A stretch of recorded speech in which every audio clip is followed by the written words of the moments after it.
जय हिंद साथी। अग्निपथ योजना लागू हो चुकी है और उसके तहत अब जो पहले ऑनलाइन एग्जाम हुए थे उनका फिजिकल शुरू होने वाला है, इसी महीने शुरू होने वाला है। उससे पहले एक मैं जो पेंडिंग भर्तियों वाले युवा थे उनके साथ हुआ, और जो देश में भी अग्निपथ का असर पड़ रहा है, युवाओं पर असर पड़ रहा है और सेना पे जो असर पड़ रहा है, इन तीनों का काफी लोगों से मैंने वैचारिक बात की, काफी जो आर्मी में थे उनसे भी बात की, काफी मेरे साथी थे जो राजनीति में थे उनसे भी बात की, और मेरे प्रिय विद्यार्थी जो पेंडिंग भर्तियों में या जो नई अग्निवीर के तहत सेना में जाना चाहते हैं उन सभी से मैंने वार्तालाप करके इस डिस्कस पे पहुंचा हूं कि अग्निपथ योजना से क्या तो युवाओं को नुकसान है, क्या देश को नुकसान है और क्या सेना को नुकसान है, सभी को। सबसे बड़ा जो अग्निपथ योजना का जो नुकसान हुआ था वो तो उन युवाओं को हुआ है जो 1.5 से 2 लाख युवा थे जो एयरफोर्स और आर्मी में अपने सारे जो क्राइटेरिया होते हैं भर्ती के वो क्वालिफाई कर चुके थे और उनको अपने ज्वाइनिंग का इंतजार था। आर्मी वाले युवाओं को अपने सी एग्जाम का इंतजार था, और अचानक से जब अग्निपथ योजना लागू होती है तो उन युवाओं के उन सपनों पे पानी फिर जाता है। युवाओं के लिए, उन युवाओं के लिए ये जो अग्निपथ योजना से जो पुरानी भर्तियां रद्द हुई ये नुकसान है, ये कभी भी ताउम्र नहीं भरने वाले घाव है, और ये घाव हमेशा इनको याद रहेंगे कि जो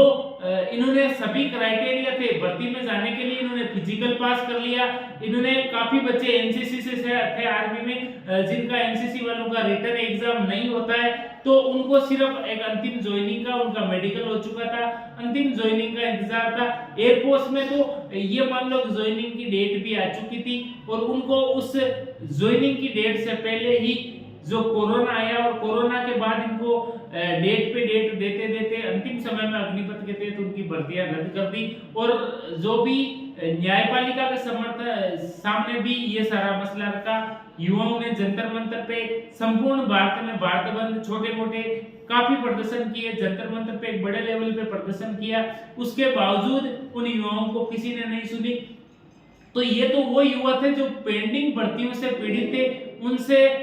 जो पिछली भर्तियां पुरानी भर्तियां थी उनके असर से इन युवाओं को जो है अग्निपथ लागू होने के बाद नुकसान हुआ। अब जो नए युवा है उनको अग्निपथ से क्या नुकसान होगा? नए जो युवा भर्ती होंगे तो आज सिर्फ 4 साल की ये सेवा है, 4 साल के लिए ठीक है, आप देश सेवा का आपको मौका मिल रहा है, वो चाहे एक दिन के लिए क्यों ना हो, लेकिन वो देश सेवा ही होती है। लेकिन उनके कैरियर की कोई श्योरिटी नहीं रहती, क्योंकि जब आप आर्मी में जाते हो तो आर्मी में जाने के बाद आप 4 साल वहां पे जॉब करने के बाद 4 साल बाद वापस आप बेरोजगार हो जाओगे। आप देखोगे कि 16-22 साल आज एक फौजी है जो जॉब करके आता है और उसके बाद भी उसको फील होता है कि वो बेरोजगार है, वो जॉब ढूंढता है, तो 4 साल बाद आप सोच सकते हो कि उनके साथ क्या बीतेगी। रही बात उनको आरक्षण की कि काफी भर्तियों में उनको आरक्षण दे दिया जाएगा, लेकिन आरक्षण तो जो आज एक्स आर्मी मैन है उसको भी दिया गया है, उसका कितना क्या असर है आप देख सकते हो। तो ये चीज है, अग्निपथ योजना से ये युवाओं का सबसे बड़ा जो नुकसान होगा वो ये होगा कि उनका कैरियर सिक्योर नहीं है, 4 साल बाद भी वो बेरोजगार है। काफी ऐसे पॉइंट है, धीरे धीरे काफी पॉइंट है, आगे के वीडियो में आपसे चर्चा करते रहेंगे। दूसरा जो नुकसान है वो सेना में इसका क्या नुकसान है। सेना में जो सबसे बड़ा नुकसान ये है कि सिर्फ 4 साल में जो युवा वहां पे रह के आएगा, एक सबसे बड़ा जो डर है वो डर ये रहेगा कि सेना की जो प्राइवेसी है वो प्राइवेसी लीक होने का डर रहेगा, क्योंकि वो युवा 4 साल नौकरी करके आएगा, उसके बाद 75% युवाओं को वापस निकाल दिया जाएगा, सिर्फ 25% युवाओं को परमानेंट किया जाएगा, और शायद वो परमानेंट होने के लिए काफी जो ऑफिसर्स की है वो चापलूसी भी, चाटुकारिता भी बढ़ सकती है। तो ये काफी पॉइंट है, ऐसे खूब सारे पॉइंट है जिनसे सेना में भी काफी नुकसान है और जो देश को नुकसान हुआ, क्योंकि देश के युवाओं ने जो आंदोलन किए और युवाओं पे जो केसेस लगे, युवाओं का जो मनोबल टूटा, युवाओं के साथ जो हुआ, तो ये जो आज देश का भविष्य है, किसी भी देश का विकास उसके युवा में बसता है, और आज संपूर्ण भारत का जो युवा है इस चीज के को लेके पूरा हतोत्साहित है कि जो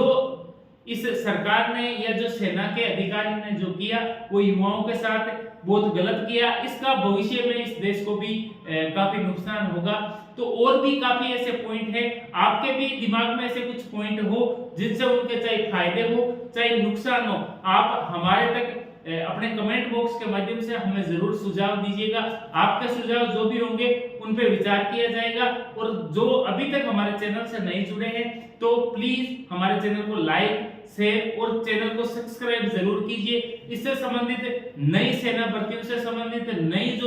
जो भी वैकेंसीज आएगी उनसे संबंधित और जो युवाओं के हक के लिए हमेशा हम तैयार रहते हैं, आगे भी तैयार रहेंगे। इससे संबंधित हमारी तरफ से जो भी आपकी हेल्प होगी वो की जाएगी। जय हिंद, जय भारत।